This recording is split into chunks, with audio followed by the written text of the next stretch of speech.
अंतःकरण, मन, बुद्धि, चित्त, अहंकार को अंतःकरण चतुष्ट कहा गया है।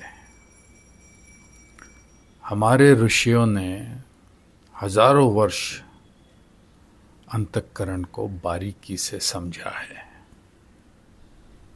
अंतःकरण समझने से ज्ञानेंद्रियों का मन से क्या संबंध है, ये समझ में आएगा।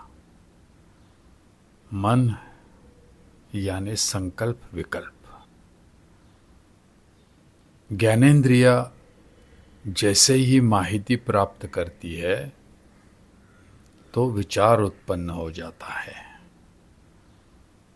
विचार यानी मन। अगर कोई विचार नहीं तो मन भी नहीं।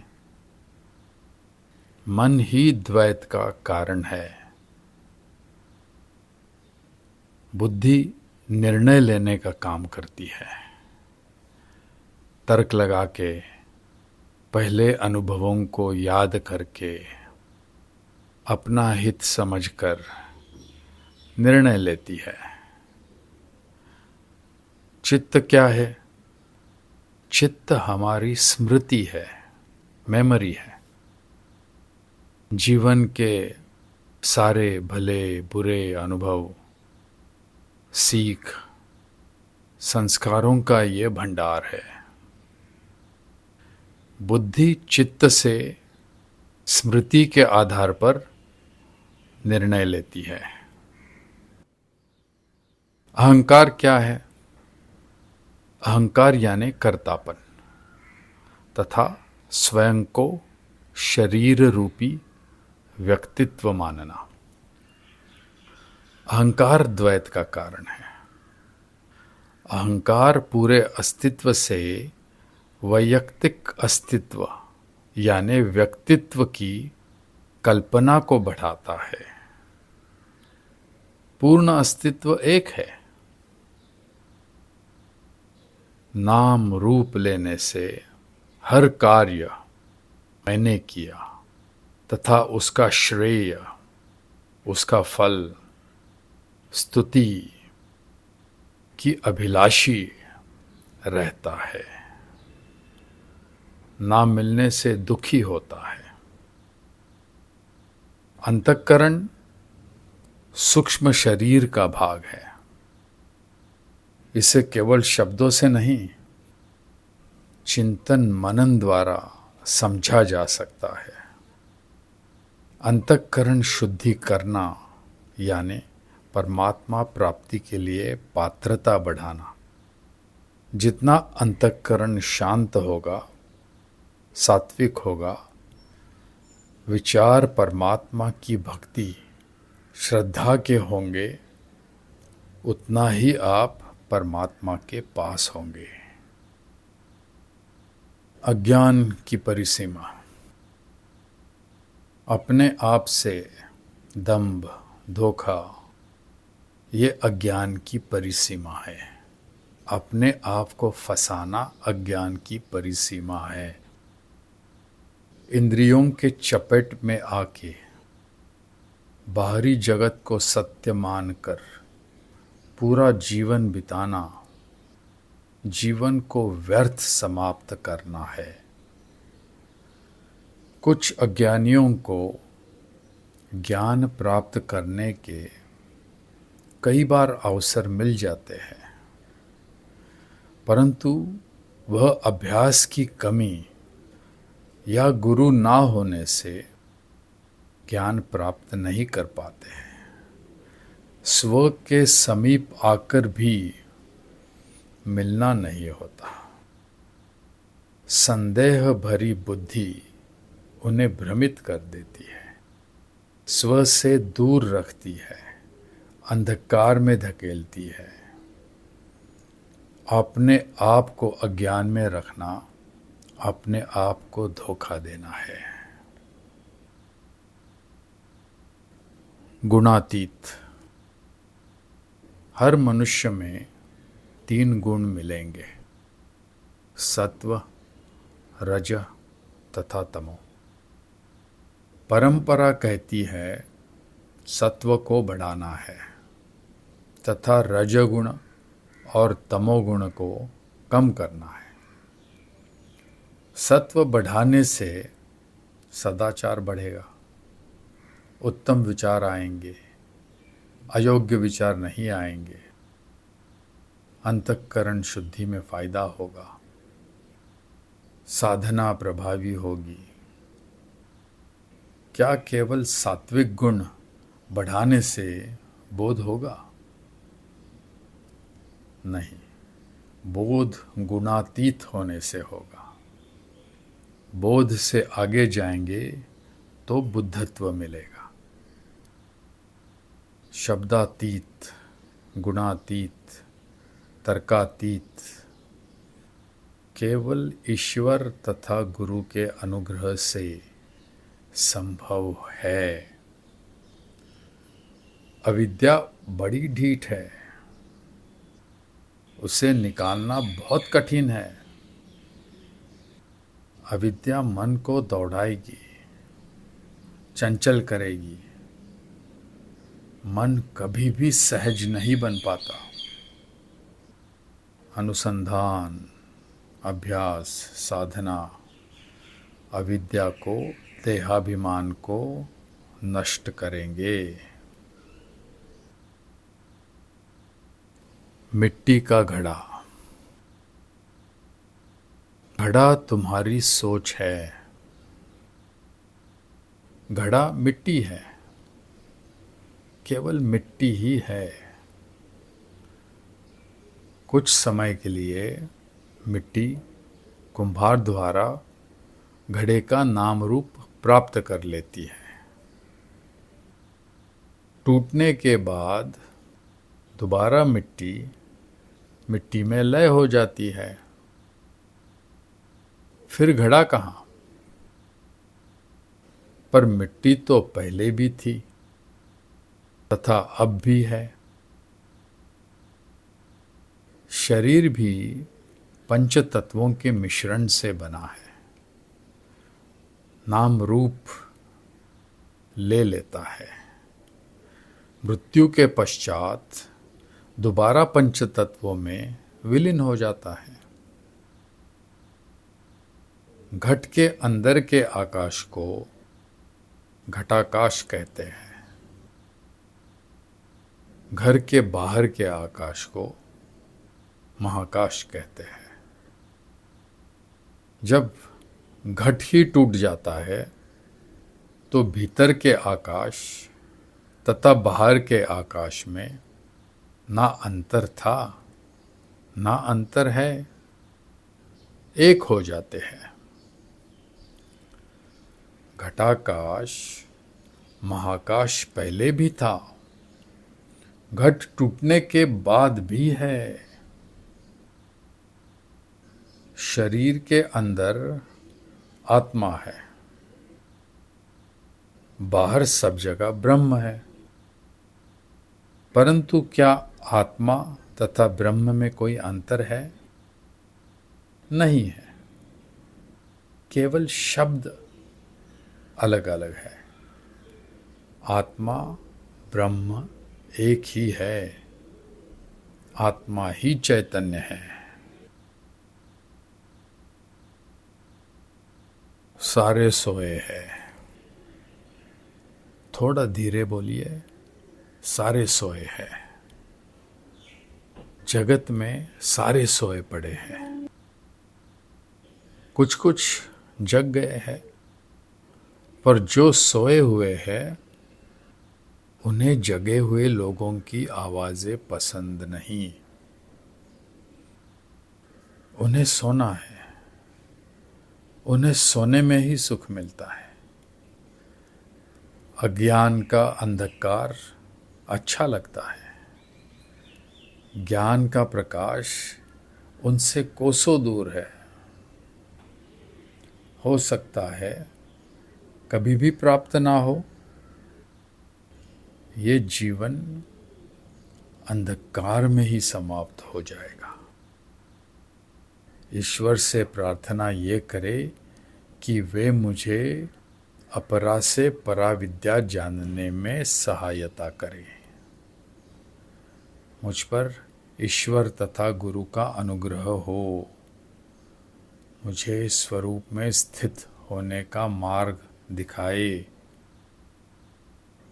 मुझे मेरी गहरी नींद से जगाए, अज्ञान का अंधकार चला जाए। पैसा तथा कपड़े। मनुष्य छोड़कर कौन सी प्रजातियां हैं जिन्हें इस पृथ्वी पर रहने के लिए पैसे देने पड़ते हैं। कोई प्राणी, पंछी, पेड़, कीट पतंग इस धरती पर रहने के लिए मूल्य नहीं चुकाता। शरीर रूपी को इस धरती पर रहने के लिए केवल जीवित होना ही पर्याप्त है। मनुष्य का जो अहंकारी मन है, ये स्वयं को बुद्धिमान समझता है। सारे भेदों का, कल्पनाओं का, विकारों का मूल मन है। मनुष्य का जगत कल्पनाओं के आधार पर बना है। प्राणी तथा पंछियों के जगत में कल्पनाओं का कोई स्थान नहीं। प्राणी तथा पंछी इसी क्षण में, वर्तमान में जीते हैं। जो घट रहा है उसका स्वीकार, जन्म, भोजन, प्रजनन, मृत्यु, सबका स्वीकार। मनुष्य छोड़ के कोई दूसरी प्रजातियां कपड़े भी नहीं पहनती। बड़ा पैसा, महंगे कपड़े उसे समाज में प्रतिष्ठा दिलाते हैं। मनुष्य अपने आप को विशेष मानता है। सारी मन की कल्पनाएं हैं, सारा अहंकार है, सारे भेद, और ये सारे माया जाल में अटका मनुष्य। आत्मा केवल देख रहा है।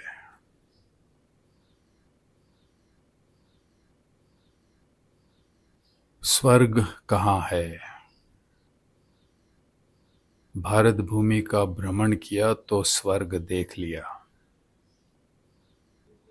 उत्तुंग पर्वत, सुंदर नदियां, हरे खेत, गोधन, हिम आच्छादित पर्वत, फल फूल के बगीचे, घने वन, वन में रहने वाली प्राणियों की अनेक जातियां, पंछियों की जातियां, तीर्थ क्षेत्र, मंदिर, धर्मशालाएं, महानगर, फल फूलों के बाग, रेगिस्तान, छोटे बड़े सरोवर, अनेक प्रकार के व्यंजन, मसाले, अनेक भाषाएं, पहराव, पंथ, सुंदर बालक, युवक युवतियां, प्रज्ञावान वृद्ध, विद्वान ऋषि, सन्यासी, योगी, मुनि, मूर्तिकला, स्थापत्य शास्त्र, त्योहार, रंग, नृत्य, संगीत, श्रृंगार। भारत देख लिया तो पूरा विश्व देख लिया। हमने स्वर्ग यहीं पे देख लिया।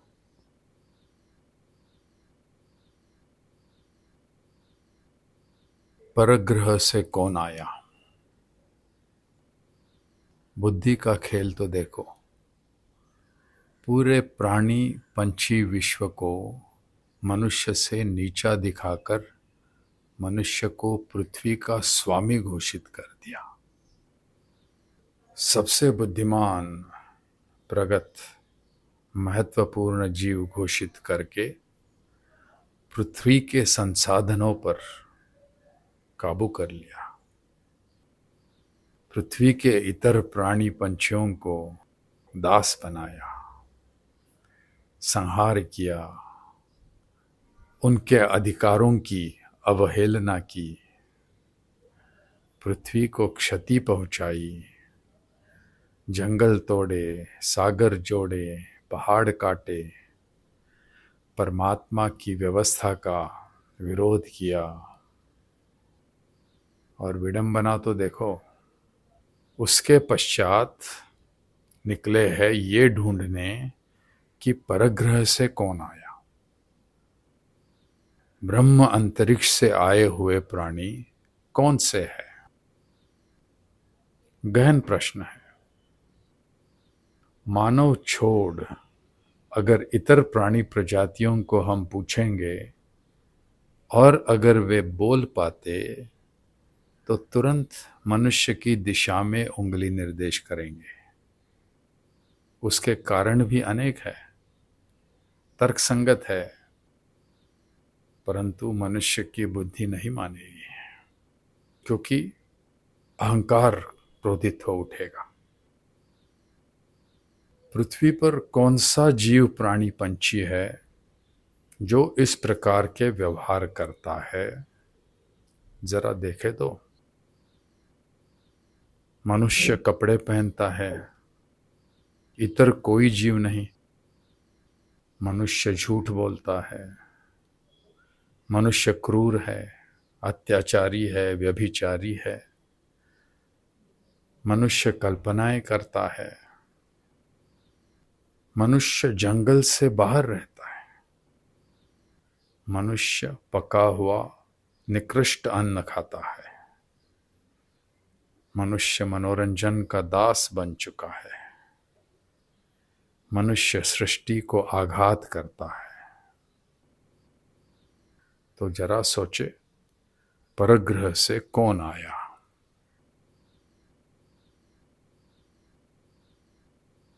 कैसे? हे बुद्धिमान मानव, थोड़ा सोचो। इलेक्ट्रिक ईल 600 वोल्ट्स का शॉक देती है, जरा सोचो। सागर का कछुआ अंडे देने वही आता है जहां उसका जन्म हुआ।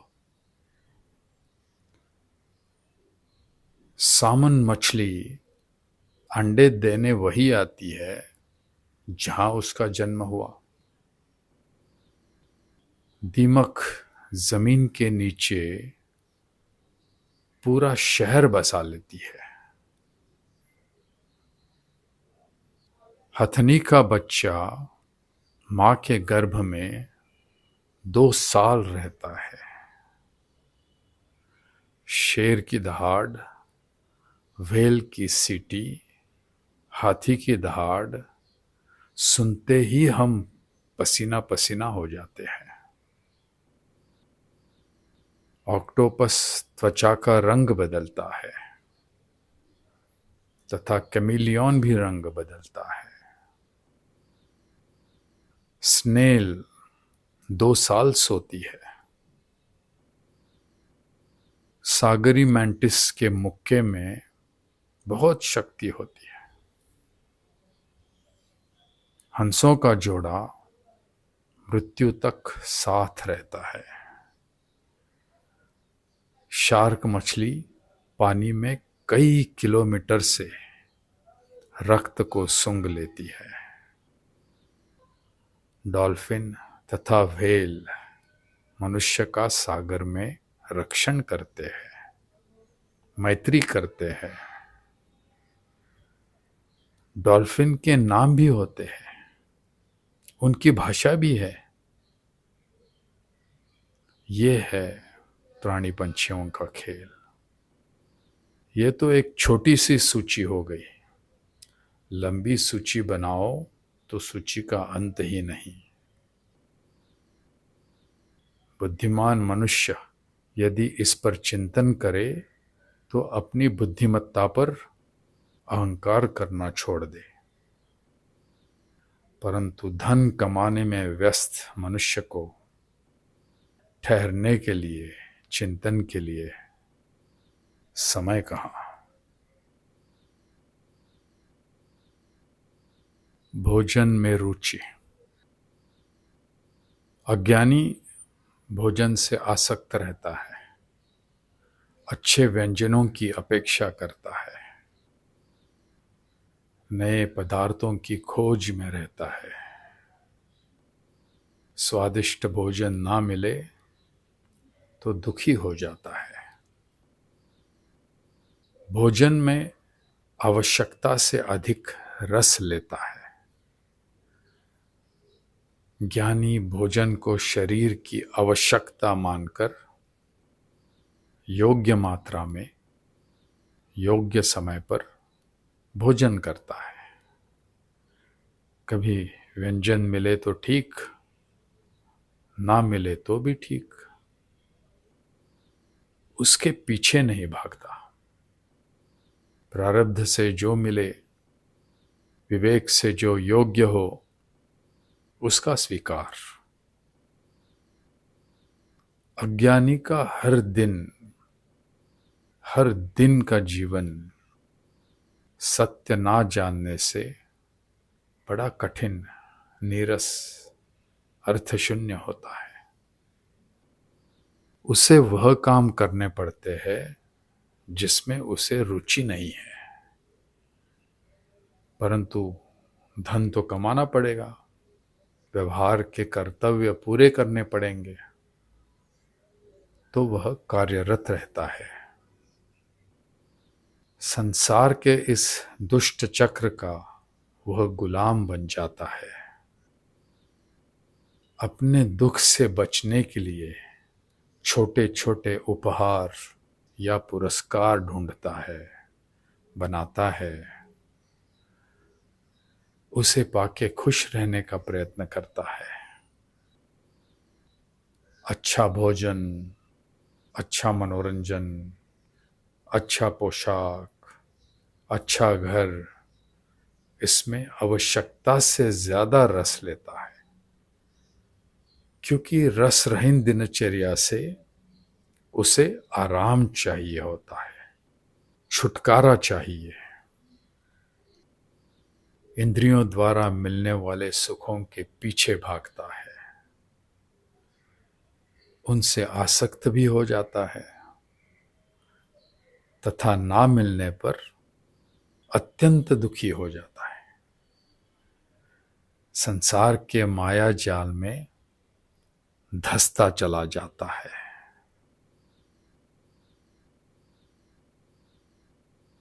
व्यक्ति पूजा ना हो, व्यक्ति नहीं, व्यक्ति के वचन आदरणीय है। आदर सम्मान प्रज्ञा का हो, मार्गदर्शन का हो, विचारधारा का हो। अज्ञानी किसी व्यक्ति को अपना आदर्श मानता है, उसकी स्तुति करता है, उससे पुरुषोत्तम आदर्श व्यवहार की अपेक्षा करता है। अज्ञानी को एक दिन निराशा ही मिल जाती है, क्योंकि कोई भी व्यक्ति सतत आदर्शता का पुतला नहीं हो सकता। मनुष्य है, चूक होगी। जब चूक होगी तो अज्ञानी उस शरीर रूपी व्यक्ति की आलोचना करेगा। व्यक्ति है ही नहीं, पूरा अस्तित्व एक है। अस्तित्व ही मनुष्य द्वारा सिखा रहा था, संवाद कर रहा था, वाणी कानों तक पहुंच रही थी। हमें उस संवाद से जानना है, सीखना है। व्यक्ति को छोड़े, वचन को अपनाए। सुंदर चेहरा, मधुर वाणी, समाज में प्रसिद्धि, ये सब माया है। सब बाहरी परत, दिखावा, भ्रम। अंदर देखो, वचनों पर चिंतन करो, भाव पकड़ो, अंतर्ज्ञान से समझो। व्यक्ति की पूजा अर्चना ना हो, वह तो केवल एक परिवर्तनशील हड्डी मांस मज्जा का ढेर है। परमात्मा ने आपके लिए शरीर रूपी माध्यम से क्या संदेश भेजा है, ये जाने, अपनाए और जिए।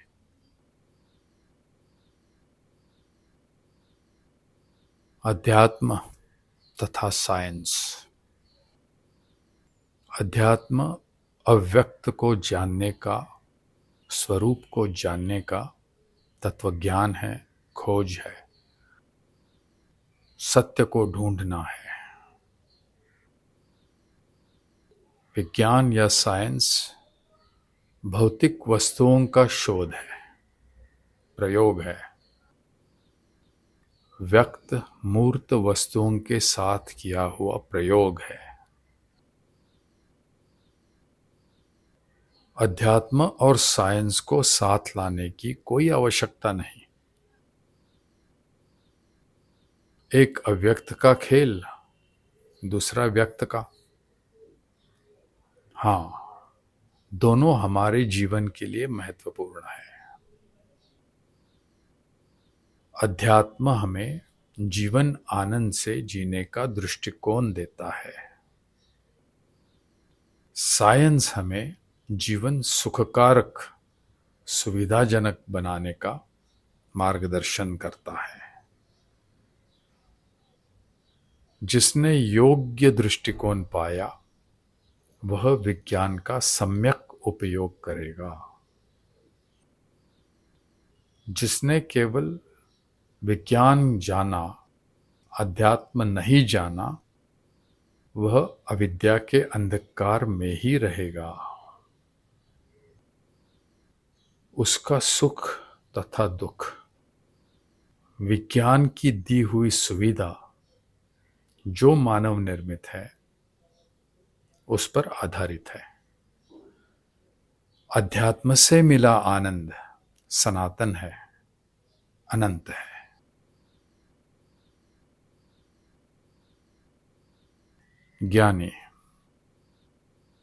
ज्ञानी स्वच्छंद से, स्वविवेक से, स्वभाव से जीवन जीता है। ना कोई बंधन, ना कोई रूढ़ी परंपरा। राग, लोभ, मान, अपमान, पद, संपत्ति, धन, सुख, दुख में समान दृष्टिकोण से, समभाव से देखता है। ना उत्तेजित होता है, ना विचलित होता है। ज्ञानी को ना मृत्यु का भय, ना दुख का भय, ना कर्तापन, ना भविष्य की चिंता, ना तृष्णा से आसक्ति। ज्ञानी सच्चिदानंद में स्थित रहता है। धन्यवाद।